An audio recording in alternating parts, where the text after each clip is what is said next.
Hey, this is Soma79 with a special announcement. My new Mega Mix is up. My MF Doom Mega Mix, Oxidation Moonsday, is now available. Go to www.soma79.com/doom to check it out. It's a 30-minute mix that I did of MF Doom raps over my own beats. I really enjoy it. I hope you really enjoy it. So check it out. Tell a friend. Peace.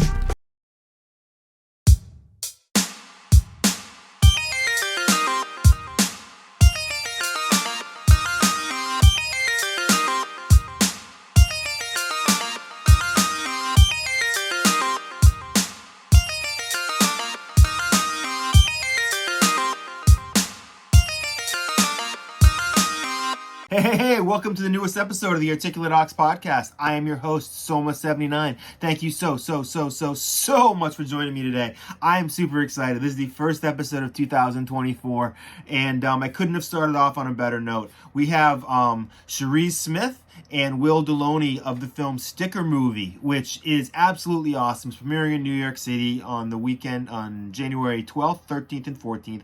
I will be there on the 13th at the 3 o'clock showing. I already have my ticket, so if you see someone who looks like me, feel free to come by and say hello, and I'll probably have some stickers on me.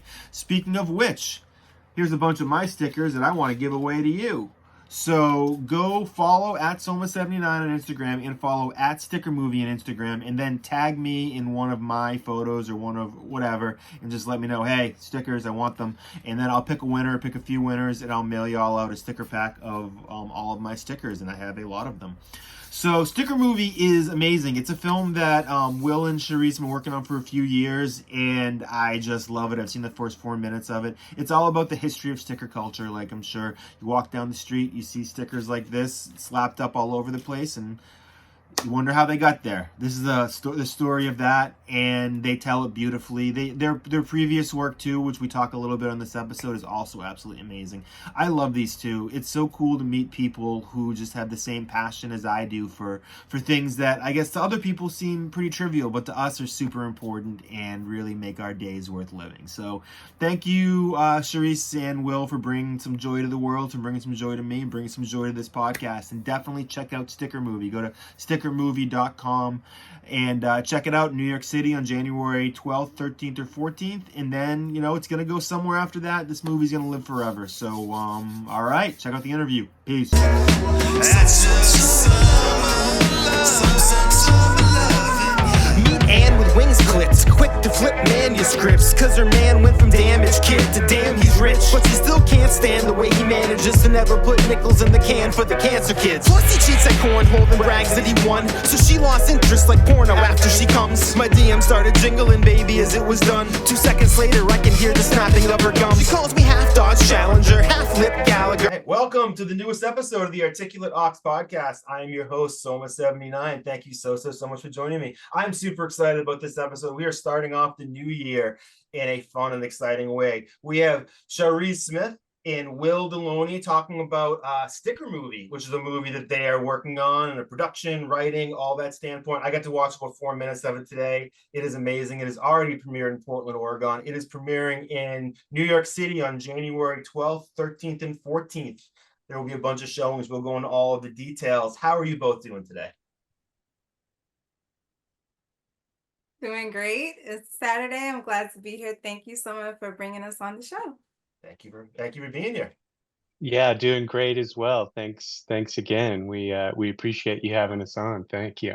Awesome. So I went a little bit down the wormhole on both of your previous work, and we'll talk a little bit about Sha-Risse, your film Strive, and we'll talk about Crappy Killa, Will, later on. But let's get right into Sticker Movie, because this really blew me away. And I said before, we're talking all three of those things I just mentioned. They're all very different things, and they all bring out these different, I don't know, they all appeal to me in different ways. But Sticker Movie really tied it together. I'm a big hip hop fan. I'm a big artist myself, as you can see behind me. I love doing art. I've never put a sticker up in public because I've always been too much of a wuss. So what is it about sticker culture? What do you learn about these sticker artists and talking to them and getting to know them on more of a day-to-day basis? And how does that feed into the film? Well, you go first. So much. Where to start? But I mean, I think, we interviewed 88 plus artists from 22 different countries. And everybody's doing it for a different reason. And what really kind of stuck out to me was just the love of stickers first and foremost, and then just how passionate the community is that are part of the sticker culture. Everybody's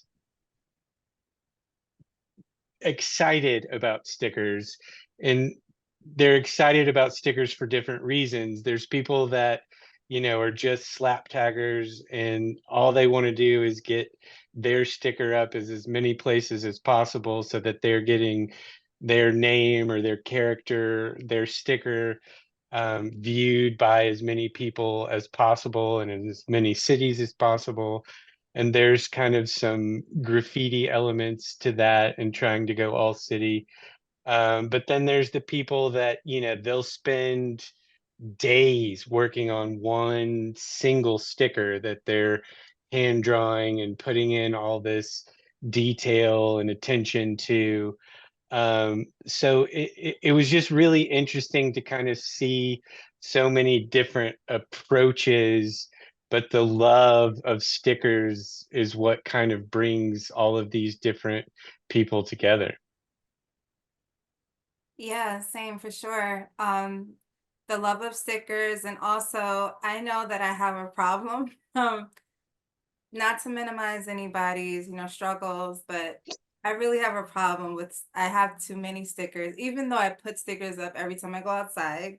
Um, I I have a problem, and I'm a little addicted to them. They call them sticker heads or sticker fiends or sticker addicts, whatever. And it was kind of nice to know that I'm not the only one, and that it's almost like a compulsion. Like when I don't go out and I love to put stickers up. I love to also get new stickers. So when I'm not trading, when my hands haven't touched something new, when I'm not interacting with them in a certain way, I get like the itch, and like I have to just, yeah, it's just one of those things, and I thought it was just me. I didn't know there were so many other people that love it a little too much, and how it sort of like invades other areas of life where you can't like walk down the street without noticing them, or walk down the street sometimes putting one up, or taking a picture depending upon what your little thing is that you're into. But a lot of us have similar experiences, and I don't call them struggles but passions. And so that was part of what, like Will said, the love, and that's also another part of it. The addiction to it, the impulse that you get to interact with stickers, get new stickers, collect new stickers, put them up, photograph them, whatever your thing is. It's something that you just can't kind of control. It's like an itch. It's just So, something you what do gotta you say do. to someone like me, who I have this box here, my little Run DMC sock box that my friend gave Nice. me, Run DMC socks? It unfortunately didn't fit. My stickers do fit in here. I'm one of those people who this is overflowing with stickers. I don't like putting them on things. I have like sticker anxiety because I'm like, oh, what if there's like a better place? And is that a psychological condition that you guys ran into during the course of this movie? Oh yeah, I have it. Shout out to Change. We talked about it.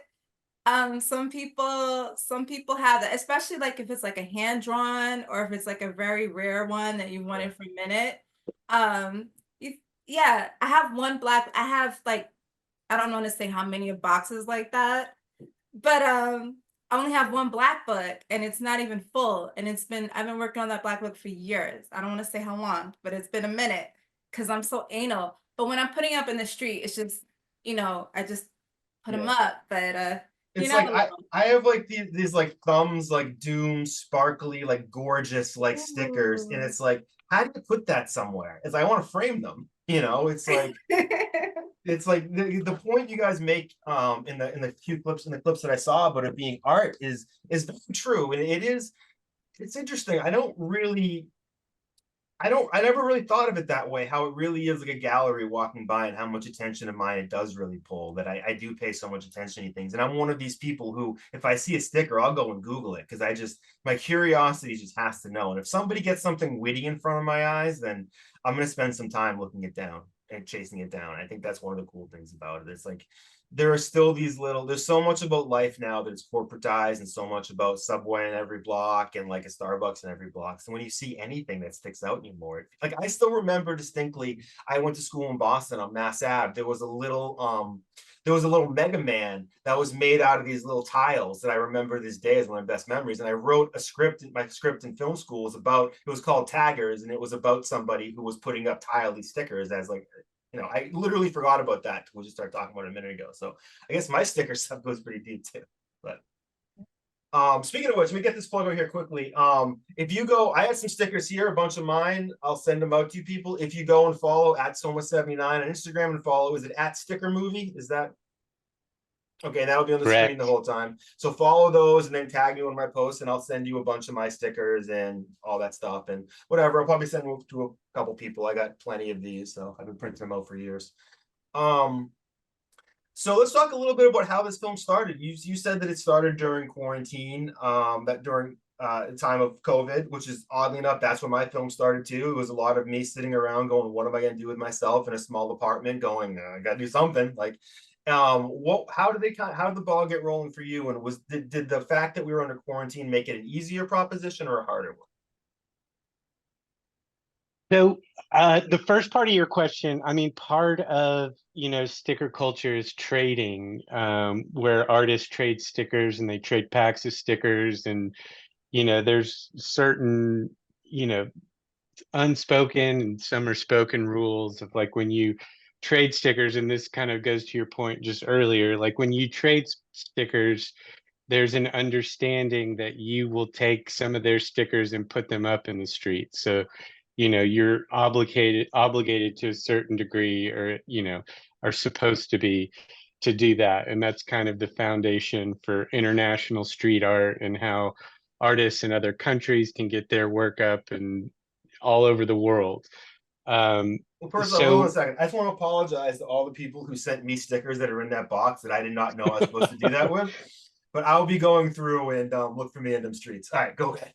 yeah, well, and part of it is a learning process. It's a very, there's no barrier to entry. And so as a sticker artist, you learn as you go. And that's sort of part of the fun and part of the appeal of it, is that there's no gallery rules of how you have to create the art and how the art gets submitted, and there's how the art is displayed, and that there's no rules per se to kind of getting started in sticker culture. But then you kind of learn kind of what the rules are. I mean, there are no rules and there are rules. But so the way the film got started, was Agent Five Smith, Sha-Risse, and I did a sticker trade, and I saw that she had written Strive, and watched Strive and was like, oh wow, this is great. And That same thing happened to me 2 days ago. yeah, and I knew there was something, um, you know, I knew a documentary story was there. Um, and I knew visually it would be amazing because you just get to see all this great, amazing artwork. But I reached out to Agent Five Smith after we had done a sticker trade and wanted to kind of see if she would be interested. And she's like, "Oh, I've been thinking about a documentary, for a long time as well. Like, let's do this." And so, um, we kind of joined forces. I have a documentary background and a production background, and it's something that I've been doing for 20 plus years, working on documentaries. And you know, she hates when I say this, but I often considered her like kind of the mayor of sticker culture, um, where a lot of people look to Agent Five Smith for advice on exactly what we're just talking about. Like, if I trade, what does a trade look like? And so I, really was interested in working with her as a writer and getting her expertise in sticker culture, to kind of help build the outline and figure out what the story was that we were going to tell. So how do you respond to that? Because clearly you did not like being called the mayor of sticker. Because I'm not. Will is so sweet. I am not. There are mayors. Chris Robots would kill. I will not. Love from NYC, because I'm kind of new relatively. Like, there's people who've been trading stickers for 25, 30 years. And in this culture, way before Instagram was a thought, like before like MySpace days, like AOL days, Flickr, like building their own websites to trade stickers. And so I'm a relatively like in the middle of this. Like, I'm not. So there were times where I didn't know stuff, and like I would reach out to I Will Not, or I'll reach out to Love from NYC, or I'll get checked in the comment section. I'm like, oh my bad, there was stuff I didn't know, and like, to Will's good point is that you learn, and you learn by messing up, honestly. What are some common mistakes that people make? Oh my God. I think the biggest one is thinking that it's okay to take stickers. And full disclosure, I have taken 2 stickers in my whole. You mean take one that's already up and like put it on your You notebook or cannot, something? you're not supposed to take stickers on the street. There are people, I'm not going to call them out, but people know. There are people who've written books about sticker art by taking stickers down, and you shouldn't do that unless it's with the artist's consent. And the times, one, rest in peace, there are people who like literally go out with like spray, or go out with some kind of solvent. I don't know how they do this, and they take down perfectly good stickers to collect them and put them in a book, without the artist's knowledge, without their consent. And it's not okay. And we talk about that in the film, because they're called sticker stealers. I call them just like, so it's a little selfish. At least get the artist's permission, or ask them for a trade, or support them. A lot of the artists sell their work. You Because have how hard is like if you it should be pretty easy to track a sticker back to a person, and that person has 10,000 of those stickers sitting right next to them, dying to give them to people. So like, Yeah, I mean, it's not always malicious. Sometimes right, people just don't just know. don't And know. then when you find out, cool, that's the biggest mistake, is the stealing. But also, you think like you discovered something new, right? And then so you go and like cover everybody because you want to be seen. That's the second biggest thing I've seen.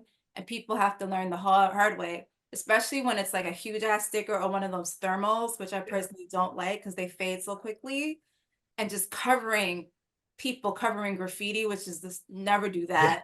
get your ass Covering, kicked for that. I mean, or covering other artists, or capping, or just getting like too close, or whatever.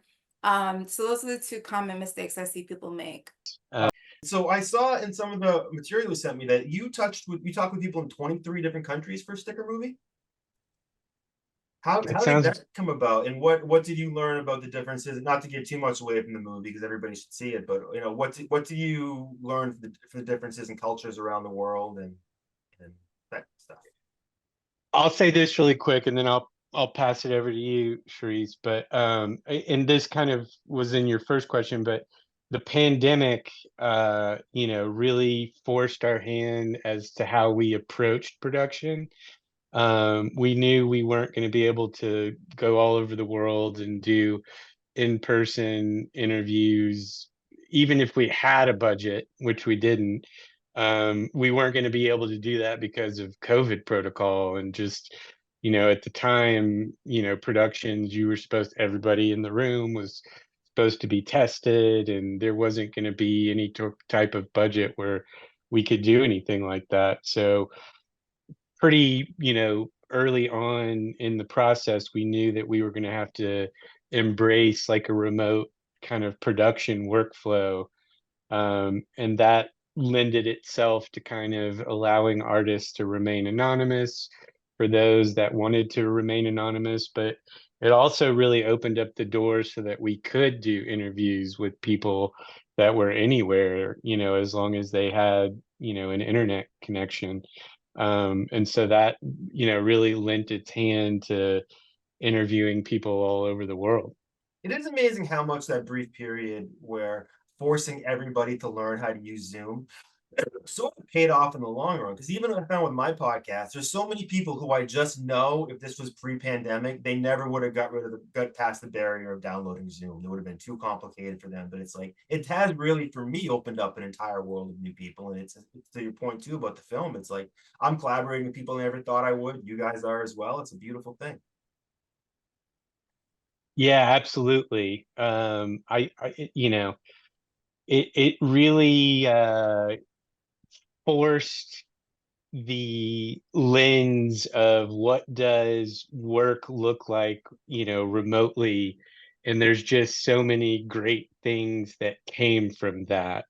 What we're talking about is one of them, but there's just like there's so many examples of where working remotely is actually more efficient. And again, this is an example of that. But yeah, I mean, if there are good things to come out of the pandemic, I would say this is one of them. I have a day job that I work at for a fairly well-known media company that I sit right here and do it, and it's like never a bad day. It's every day is still better than worst day here is better than my best day sitting in my old office. Yeah, 100%, man, for sure. So the international aspect of it, how did that come about, and what did you learn from that? Yeah, so the main learning was that we're not so different as I thought.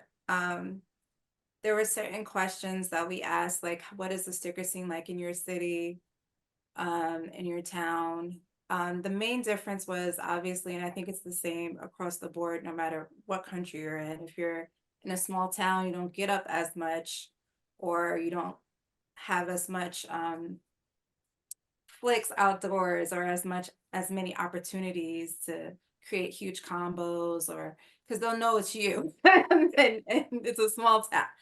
But other than that, it was pretty much the same across the board, and a lot of the things that I thought would be different weren't. One of my favorite interviews was in Greek with Pro Heroes, which was a bitch to translate, but worth it because he said so many things that I felt about having freedom after you leave your 9 to 5 and working on art and getting up and just forgetting about all your problems, even getting up with your kid and your friends, and just like it's like your safe, happy space just to like sort of just connect with art, just Pure forget joy. about, yeah, to forget about the pressures of life for a minute.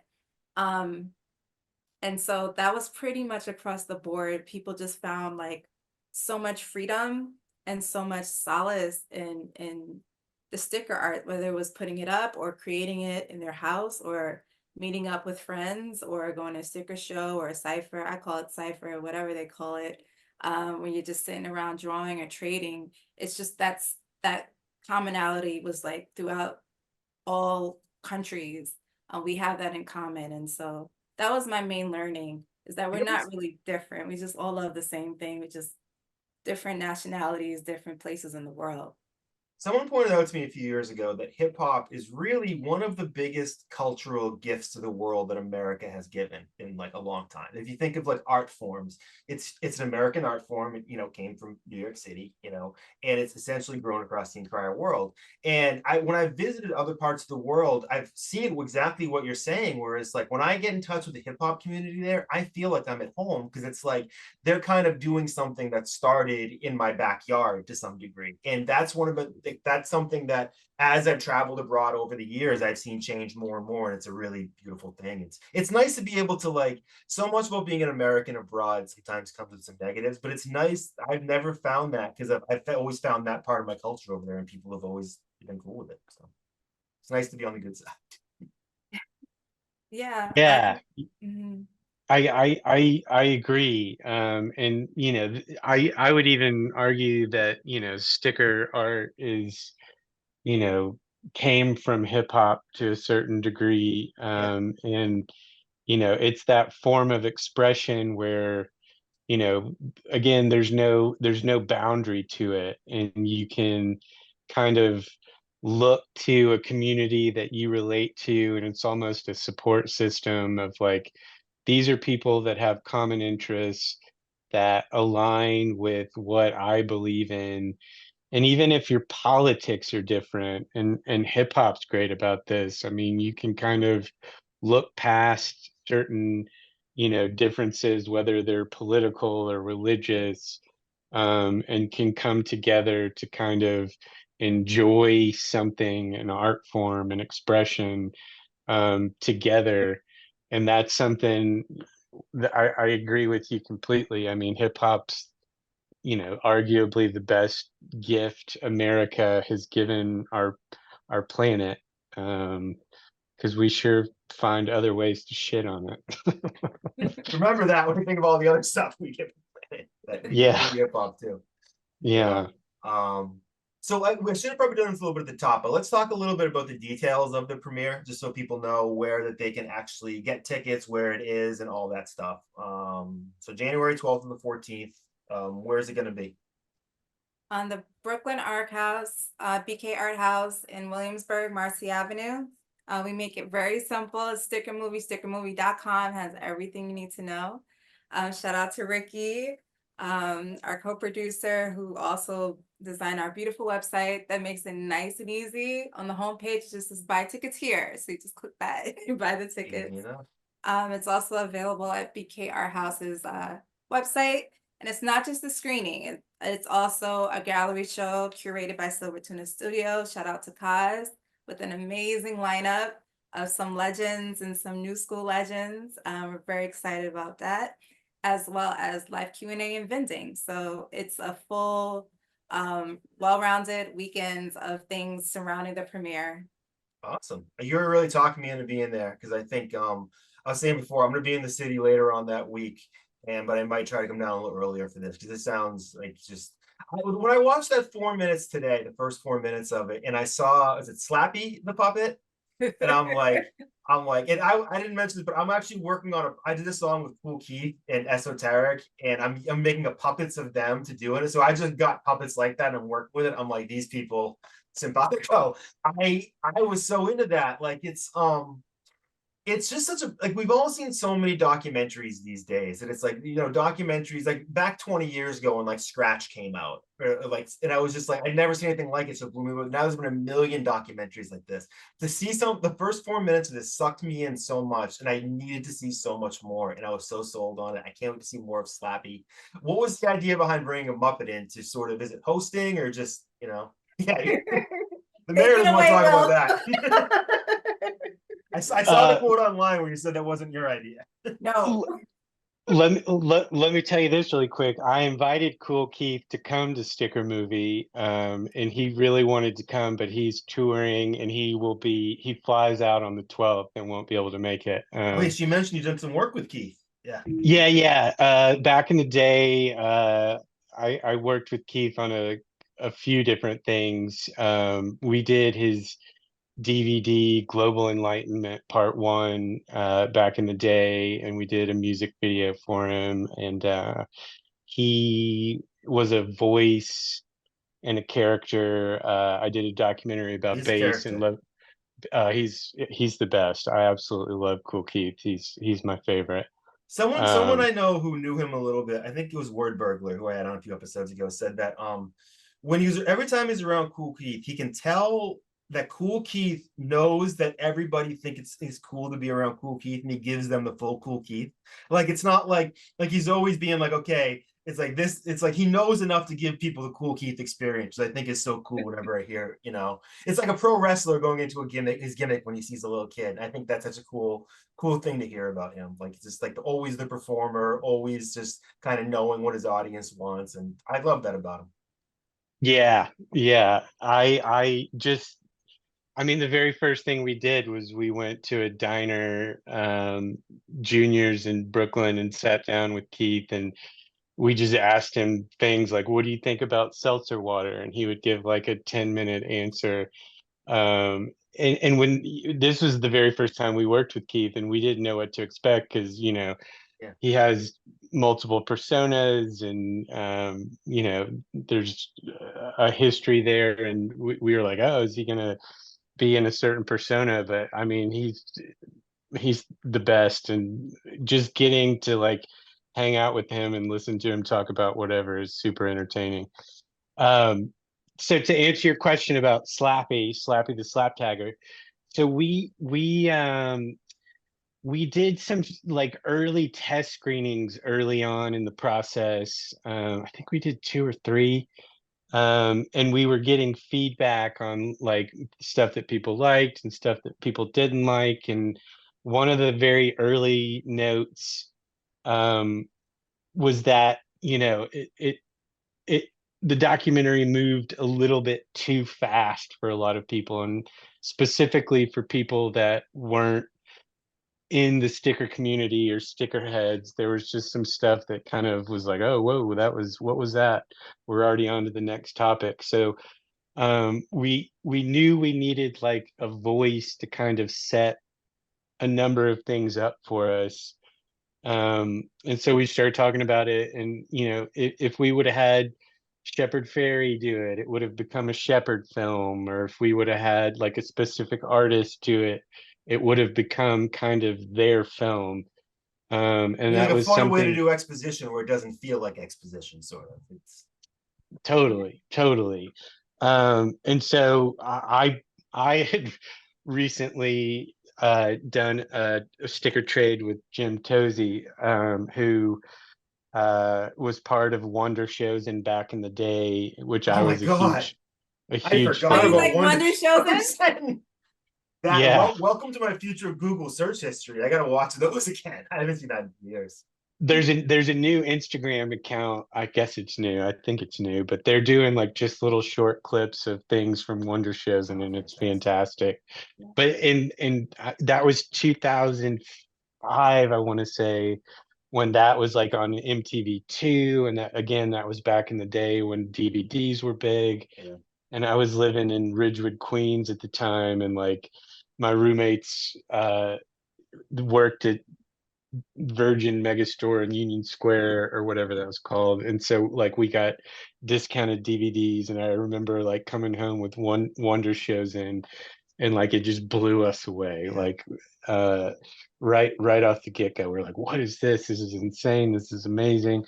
So I did a sticker trade with Jem, and so it was fresh on my mind, where it was like, well, we do have we do have this guy who's awesome and amazing and has some experience working with puppets. And I was like, what about a puppet? And yeah, it originally, or at least immediately, didn't go over super great, but No, full disclosure, like, what the hell? What am I gonna do with a puppet? So yeah, as the writer of the film, that must have been a curveball thrown at you pretty late in the process. What were your other options, and how did you come around to it? Well, I said, what the hell? Well, a puppet, it's already weird. Our film is already left field. And then we're gonna throw a puppet? What the hell? But I was like, you know what? Let's see, he's a director. It's my friend Will's, like, let's see. And I was so like against it. I was like, this is gonna be too much. It's gonna be too fucking weird. And then we met Bubbles and we met Jim. And when I tell you, Jim is like, he's golden. Jim is like one of the most golden human beings. I don't know any other word to use besides golden. And I just like a name Jim. like Jem. I just like Jim, and I was like, all right, all right. let's put a wig on Bubbles. That was Slappy's name. And I don't know, I was drinking wine one day, and I was like, I texted Will, I was like, what do you think of the name Slappy the Slap Tagger? He was like, sure. And I was like, all right, fine. I still wasn't with it. I was like, this is some bullshit. It's a puppet. But I've come to love Slappy. Once Slappy came to life, once we had the shoots, we did like this insane shoot in the cold for like 6 hours straight. Jim is, I don't know, he's just a special human, because he went through the whole time. He was on the floor of Chelsea, like on the concrete, with his hand in the air. I have the pictures. He was in the park on like 15th Street or 13th Street, just in the dirt, like by a bench with his hand in the air and with the script on his lap, like 6 hours straight, just like a coffee, no complaints, no food, nothing. And after working with Jim, I was like, you know what? This is gonna work. I kind of like Slappy. And then come to love Slappy, but it was always because I trust Will and I like Jim. But Yeah. I've come around. I'll just say that. And he's the perfect mascot for the film. People love Slappy.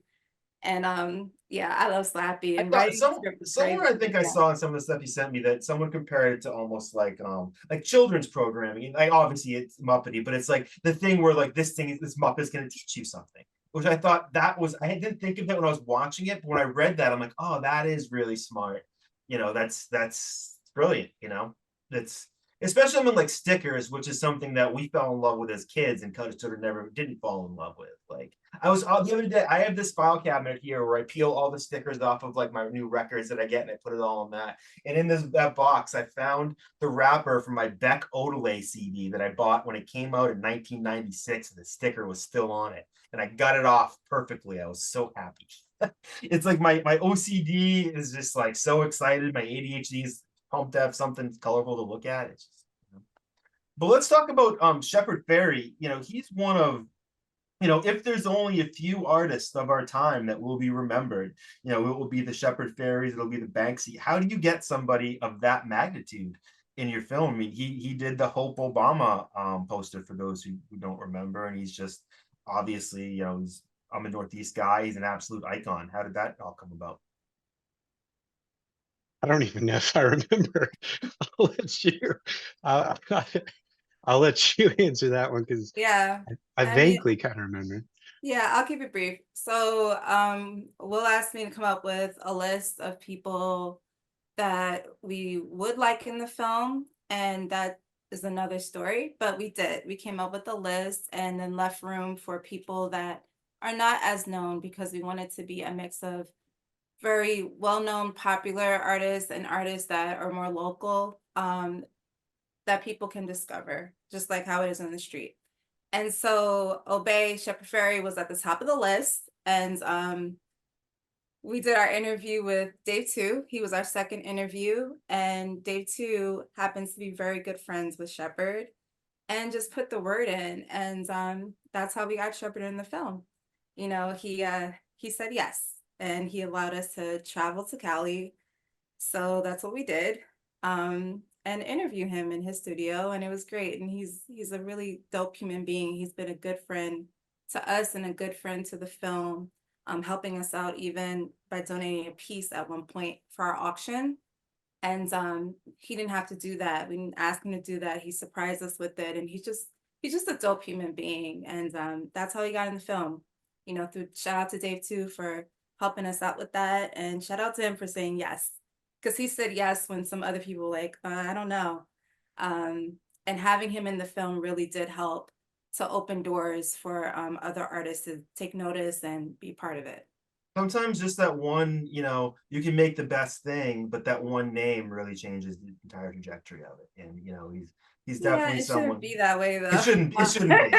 It shouldn't be. But Yeah. like in the world of like now, I mean, I hate movie trailers now because they show you the entire movie. They went, don't worry, it's gonna be great. Here's the first scene, there's the last scene, there's the end scene, whatever. And I don't. It's like I just skip trailers. But there is something about when you're watching an art documentary in a trailer and you see like Shepard Fairey pop up, you're like, oh, this is legit. Like obviously, if he's showing up, like you hate to say that, but like it does help, But I feel like your film would be amazing without it because it seems like it's really full of colorful characters who have all different motivations for why they. It's like I think a lot of people have never even thought about one motivation why somebody would put a sticker up, but really there's so many different ones and it comes from different places, and it's just I like the idea that you're appealing a part of society that a lot of people don't really think about. So. Yeah, and I mean, he's been doing it for a really long time and has arguably one of, if not the most iconic stickers. I mean, minus Okay, Andre the Giant. Yep. minus Chiquita Banana, I don't know that there's been a more mass-produced sticker. I mean, and maybe that's changing over the years. I would imagine there's a few that could give him a run for his money, but that was kind of his impetus, was just like the idea of an image being repeated over and over and over, and like what the like experiment and reaction to that is over time. And so I mean, yeah, it was a great get, and we're super glad to have him in the film because it's obviously an important part of the story. So I want to talk a little bit about the project that I mentioned at the beginning. I'll start with Strive. So Strive's a movie that Sha-Risse made in 2019, and it's available now. I watched it the other day, I believe, on Amazon Prime, and I was absolutely blown away by it. It's I believe in an 82-minute long film, which the first thing when I think about, oh, it's 82 minutes, like they couldn't get to 90. But I'll tell you, like in this instance, like every second, like it's beautifully paced, and like every second really matters. It's the exact amount of time that it has to. And I was like, the way that you're able to like take so much of characters are revealed just through these little moments. And I was absolutely blown away. I usually expect to watch half a movie and watch the next day because I have low attention span. I was all the way in, and then I spent a half hour Googling after. So go watch Stride, everybody. How did that movie, well, just a short version, how did that movie, change your trajectory as an artist? And, how do you feel about now that it's been 4 or 5 years? Yeah, thank you so much for, first of all, Soma, for watching it. That means a lot, and I'm glad you enjoyed it. Yeah, that movie took me 11 years to get to screen. Like, people don't realize, like Will was saying, your first film, you have to really be passionate about it because it's hard. It is freaking hard, and it was an indie. And shout out to Robert Ripberger, the director, who stood with me for 6 years from when he first got the script. And so, yeah, it's just a story. I'm from Harlem. It's a Harlem story. It's a story of some of me, but a lot of the people that I knew growing up. And it was a story that I had not seen on screen. And so I was really kind of really tired of seeing the same things and not seeing myself reflected or the people that I know. Yeah, we go through a lot of hard stuff, but we also have a lot of triumph. We're very strong and very resilient. And it's not all tragic and death. I mean, it's part of life, but we do other things besides sell drugs and die. Like we do Right. other stuff. And so I really wanted to show that side of my experience, that the experience of so many people I know. And so that's how that came about. It took a long time, but afterwards it opened up so many doors, including Sticker Movie. Like Will reached out to me because he heard about Strive and the work I was doing. And so it's opened doors for so many other things. So I'm really grateful for it. And thank you for watching. I really appreciate that. I mean, this is as someone before, like I mentioned, I went to film school. I worked a little bit in the film industry, like in the very beginning. I had a little film company in New York City, so I know a little bit about film production. One thing I thought of while watching that is Danny Glover is in the film. And this is what I know about film production. I'm sure you had him for a very limited amount of time. You guys got everything you could possibly, like I assume you probably had him for a day or two. You got every ounce of Danny Glover you could out of him because he brought it in every scene. Everything you gave him to say was perfect. And I was like, well done. Just from like Yeah. he once ran over my ex-girlfriend's foot with his suitcase in the San Diego airport. And he couldn't have been nicer. He could not have been nicer about apologizing. Oh, okay, good. Because he's sweet. He's a sweet man. Okay, good. I'm glad you had a good experience. But yeah, That so is yes, yeah. that is a good question. I'm curious, how many days did you shoot with Danny Glover? Do you remember? So the shoots with Danny Glover were not in New York. So I was not part of those shoots. So the people who really, really know that we were not in New York for the whole It looks so it thing. blends really well though. It all like it hadn't even occurred to me that could have been done. It all fits nice. Yeah. So we were able to secure him, but flying him to New York and all that stuff was beyond the scope. And so yeah, some of the scenes were shot in Cali and some of the scenes were shot in New York. So the other thing I when I did my research after the lead actress is Joy Campbell. Is that her name? Yes, Joy Stott. Yes. She's 44 years old, correct? Now I don't mean to be calling people out because I tried to find out how old her mother was. I looked it up and I was like, she's older than me, and she's playing a 17-year-old. No, seriously, it doesn't crack. Okay, No, at all. I was like, I didn't even. I assumed she wasn't 17, but it didn't occur to me till after. I was like, wow, she really. It's hard acting. Like it's a hell of a performance. It's a thing though. It's a thing because some people knew her real age and were like, how is this gonna work? One person actually quit before production. They're like, this isn't gonna work. It And it works. works. I mean, It does. I'll be 40, excuse me. I'm 39. I'll be 40 next year. And like, I mean, it doesn't crack. Listen, it works. And Joy Starr is incredible. She's a award-winning singer-songwriter. She's part of the Campbell family. They've written songs and produced for Kanye to Oh, Mary that Campbell family. yeah, her family's dope and she is beyond dope and she's perfect for the role. When Yeah, she she's auditioned, she amazing. sent me a video message on her forget on her cell phone, like, hi Sherry. She's like, I would love to be Kalani. And I was like, that's Kalani. She was Kalani so much that she went to film in one of my friends' home, that opening scene in their house. And the mother thought that was me. And I was like, I'm not there. That's Joy Star. But she was perfect for it. No one knows her real age unless you Google. Sorry, I can bleep that out. But the thing is, No, no, like, no, that's fine. Keep it. She's gonna watch this. I'll send it to her. you know what was like so perfect about it though was that like I don't want to give too much away because I think people should watch it and sort of appreciate it. But there was a moment in like just well, it doesn't give too much away. She's sort of an adult. She has to be an adult at an age younger than she really should be. And so in a way that really works that she is really like metaphorically an adult in a child's body. So it all sort of, I think, adds to it thematically. Like I said, there was never one point in the movie where I go, she looks, it never occurred to me that I thought maybe she's like early 20s or something, but amazing, just in a really amazing movie. And I'll say too, the ending of that film, and I'm not going to give it away, it's the whole movie is so tightly paced, but the ending has some room to breathe, and you earned that ending so much. Like that ending has to be earned to work, and you absolutely earned it. And I was like, yeah, I probably would have. Yeah, it was amazing. I loved it. So go watch Strive. It's a movie that both feels familiar but also feels like something you've never seen before. Because I think you pointed out somewhere it's like you would have loved to have seen a movie like this, and it's like yes, there are inspirational tales, but this is a very specific one, and it works. Every character from the little brother, he was amazing. I love that little brother. It's yeah, Thank you bravo. so much. I'll make sure that Robert and Joy see this. They'll appreciate. Thank you. So let's talk a little bit about Crappy Killer, because when I told her about Strive, she's like, "Have you seen Crappy Killer?" I'm like, "This, whatever this is, I'm ready because I don't know what I'm." And so I found it, and so talk a little bit about. I watched it, and in the end, I was like, "I'm not sure I know exactly what that was, but I loved it, and the music was amazing." So how would you describe that to people who aren't familiar with Crappy Killer? Well, okay, so um it's a good question, because it's all over the place because Crappie Kill is all over the place. Is it Crappie Killer? Because it's that I was trying to.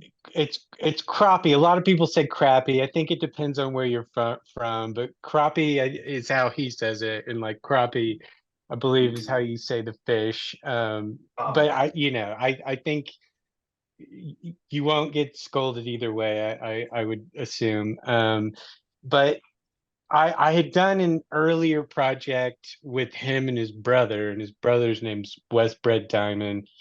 And it was like I think it's on YouTube, How Fishing Saved My Life, and it's their story. And after we did that, he loved that project so much that he was like, I really want to do a documentary about this skin condition that I have, and it's this super rare skin condition called hydradenitis suppurativa. It's very hard to say. Um, so he wanted to do it, but he was like, I don't want it to be like a boring science documentary. He was like, I kind of just want it to be like a glimpse of this is a part of my life that I'm dealing with on a day-to-day basis.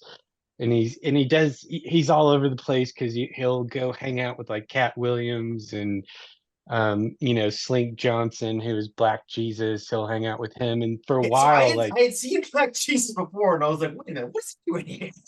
right, right. So for a while, they were doing things where they would like go fishing with like kind of celebrities. So he kind of like is friends with a number of these guys, but um, so Crappie Killer the movie was like we shot it all in 3 days.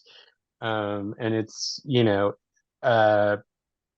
there's a lot going on there, because he's a cannabis advocate. He um, is religious, and he does these outdoors kind of uh, things where he's like a guide. And I think even now he has like a crappie killer jig where it's like like a lure that he's worked with another guy and designed. Um, but that, long story short, the movie is all over the place because he's all over the place, and that's kind of what he wanted. It's Um, enjoyable. and It's like I said, I didn't know what I watched, but I loved every minute of it. I would have watched another one. I was like, "Where's episode 2?" Yeah, yeah, and the main thing was like, if we're gonna do this, it has to be entertaining. Like that was like, if we're gonna do it, it has to be entertaining. And so that was kind of our goal from the get-go, is like, we'll look at hydronitis suppurativa. I'm butchering saying that. I'm doing my best, but we'll look at it, we'll show what you go through, people can learn about it, but we'll also kind of show the other fun, entertaining aspects of your life alongside that, to kind of bring it all together and make your story a movie.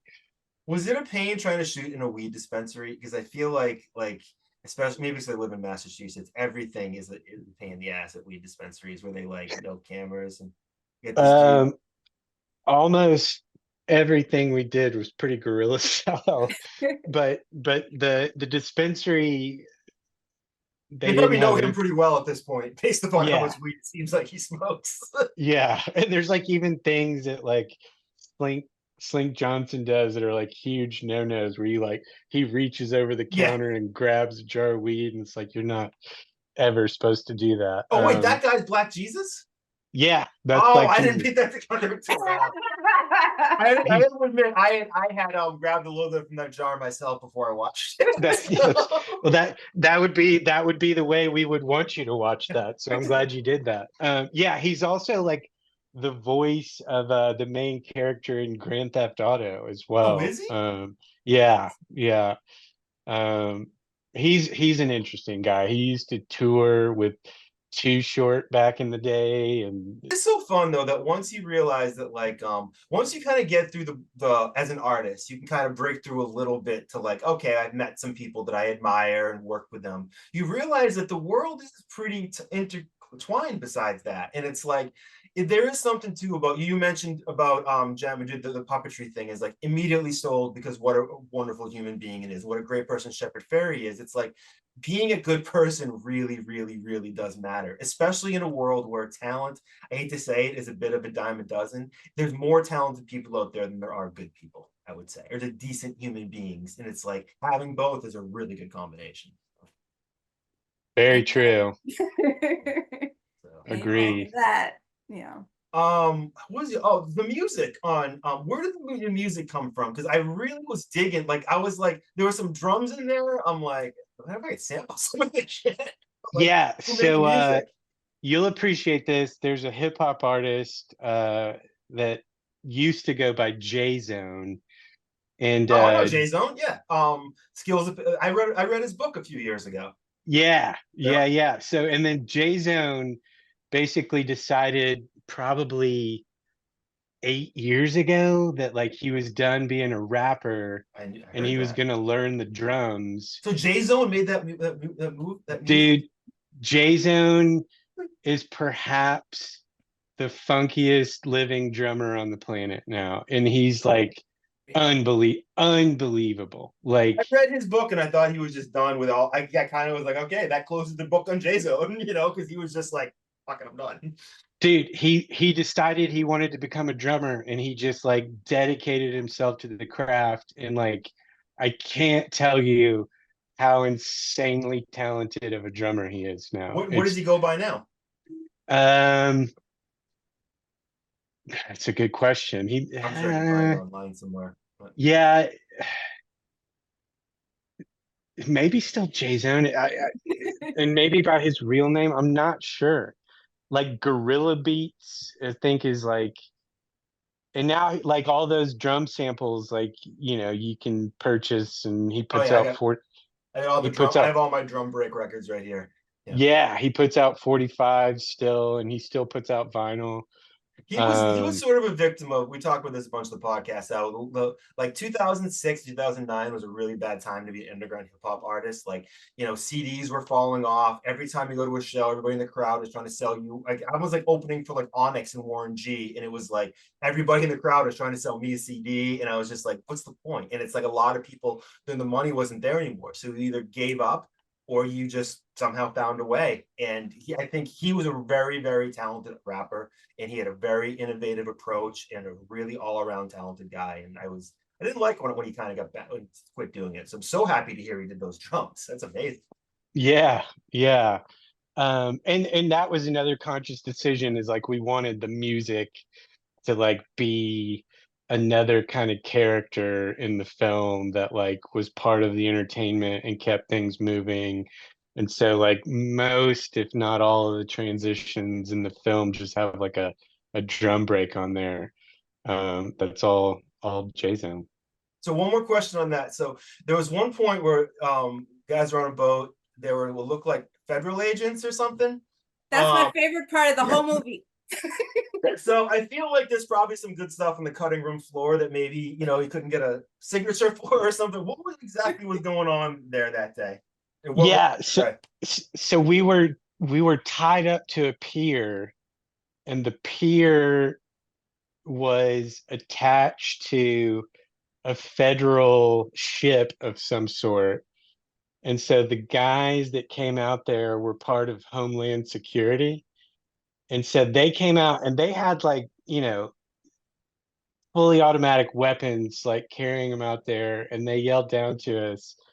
And, Slink and Crappie are smoking blunts and like weren't phased at all. And they were just like, and you can kind of see it in the footage, or like, and Slink's like fucking with them. He's like, smoke yours, like, um, and I was terrified. I was like, we got to get the fuck out of here. I was like, we need to leave right now.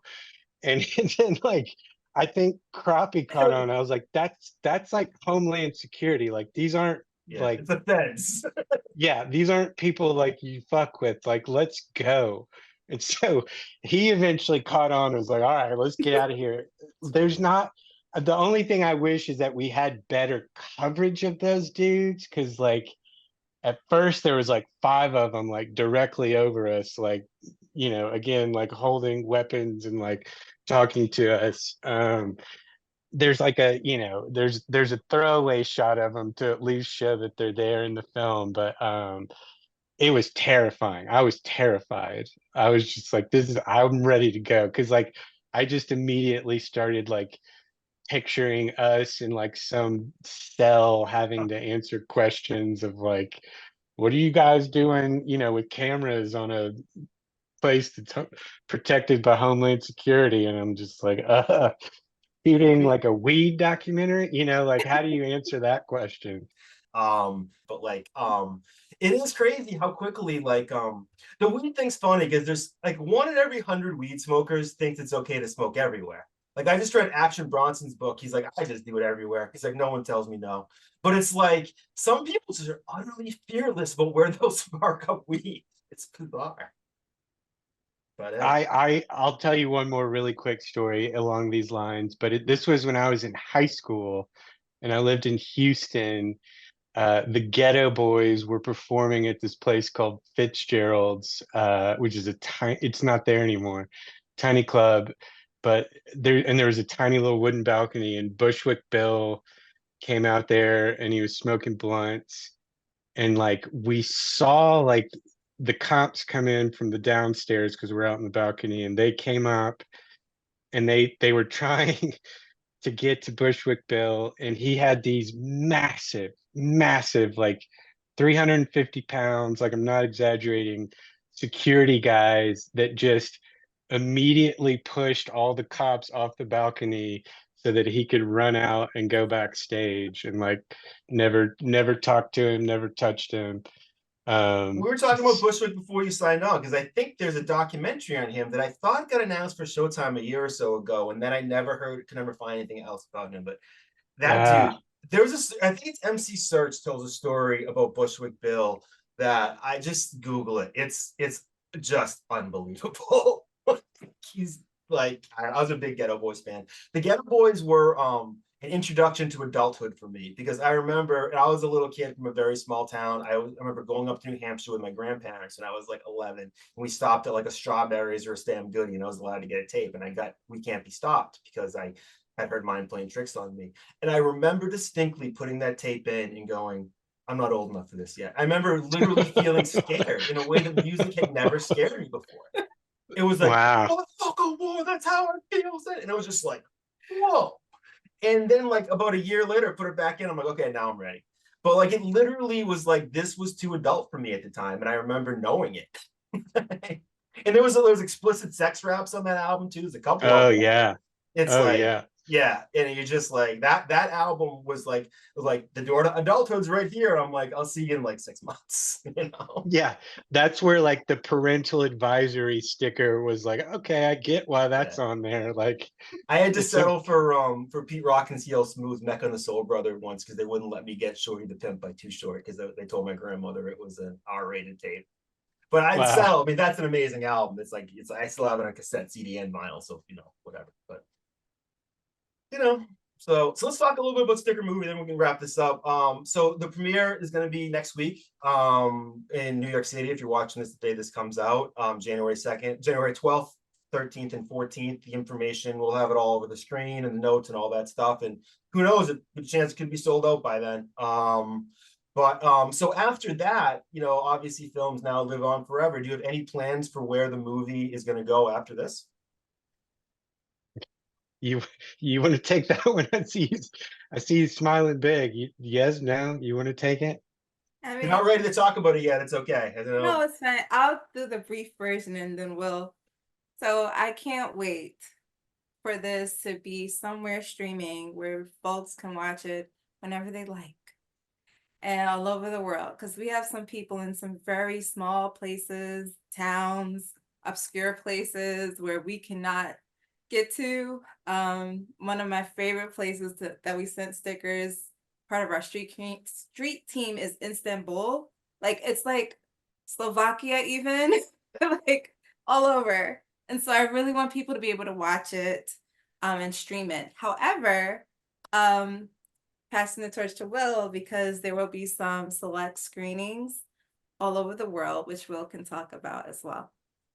Yeah, I mean, and those are in the works, but like we definitely want to do like a theatrical run to cities that have a vibrant sticker community and where, we have an audience that, I mean, and part of our mission from day one is to really kind of put a spotlight on the community and kind of show all of the positive and great things that the community does. But as part of that, or, in addition to that, is like bringing the community together to hang out.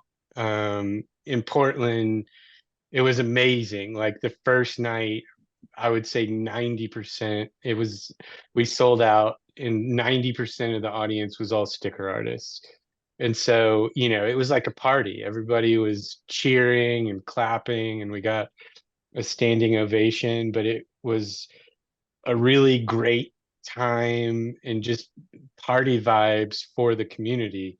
And so, we want to continue, a theatrical run to cities that have that community so that they can kind of celebrate in person with us. And so we have a potential London screening. We have something potentially going on in Japan. There's talks about Sao Paulo, Brazil. We're lined up to do 62 independent theaters in Germany, a German theatrical tour to a bunch of independent cinemas in Germany. As well as we'll do a California screening either Oakland or LA or both. And I'm sure there's some I'm forgetting, but like that's the thing. It's like we're so in the weeds right now for like our New York screening that like it's hard to kind of dedicate the just time and resources we need to get those things locked in. But Well, also those are just too, on like the the publicity you'll get from a New York screening, it will dictate obviously that's going to change things. You know, it's a bigger marketplace, and it's. I think a lot of people are going to see this movie. It's just one of those movies that like these sort of hip hop adjacent documentaries. I watch them all the time. I watch them multiple times. All of my friends have seen them. It's like it really appeals to like so many different people, and you have these great animated characters, and it's. I think a lot of eyes will see this over the years. We hope so. That's what we want. And I mean, you know, again, going back to the short answer is our goal is to like get this, you know, to a place where as many people can see it as possible. And that's our goal. I can't wait to see the full thing. I'm gonna really try my best to be there, and just the more we talk about this, the more exciting it seems. I'm gonna after this interview go talk to my girlfriend about what our plans are, because I'm excited to see this movie, and I think a lot of people are gonna love it, and I think it's a real love letter to a part of a culture that a lot of people don't even know exists. And you know, I talked a little bit on a previous episode about how, like, you know, we're 50 years of hip hop, and I keep bringing this back to hip hop because to me this is tied to graffiti culture and things like that. And it's like one of my guest Brian Life, who's an amazing graffiti artist from Boston that was on previously, we talked a little bit about this, but he's like, I still have people coming up to my sister going like, why do you still do this stuff? Haven't you grown out of it? And it's like, I think a lot of people, they can't picture us still being at this point in their lives and liking hip hop, because when we were a kid, there was no role model in that. We are the first generation to be like senior citizens eventually in hip hop, and adults in hip hop. So like being able, and I senior citizens probably pushing it, but it's like there weren't not 50-year-old hip hop people when we were kids. So we get to sort of be a part of dictating what that is. And that's really exciting. And that's why it's like, it's so cool. Like the combination of the Muppet with this ties in something that's like sort of like, you know, street culture and vandalish with something that, you know, but it's still good hearted. It's beautiful. And I love seeing stuff like this. It's well timed for where we are now in history. And I think it's going to bring some smiles to people's faces. We appreciate that. And definitely hope to see you there in person.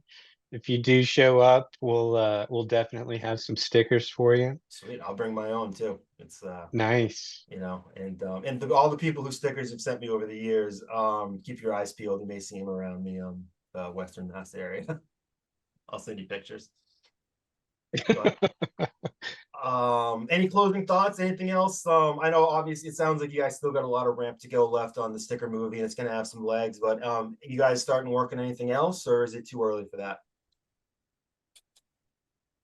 Got some stuff percolating for sure. Always got things percolating. We've got an answer to the what's next question, but probably should save that till New York and beyond. All right, maybe I'll find out there. Maybe we'll have you on someday to talk about whatever that is. But this has been an absolute pleasure. I'm very excited about this movie. It's so great to talk to two people who are so passionate, and just a lot of this podcast is about meeting people from across the country and bringing people together. So it's beautiful to hear that that's sort of what brought this movie together. And that's a great thing to hear. It's very inspirational.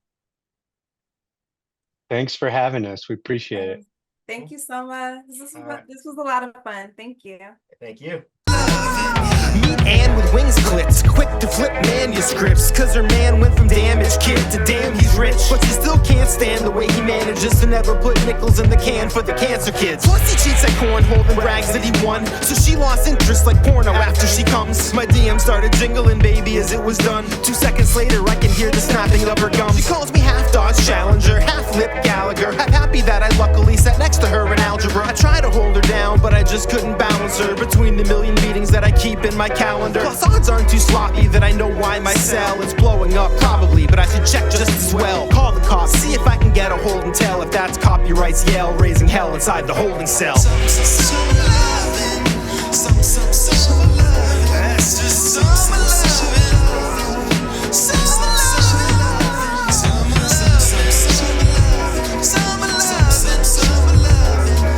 That's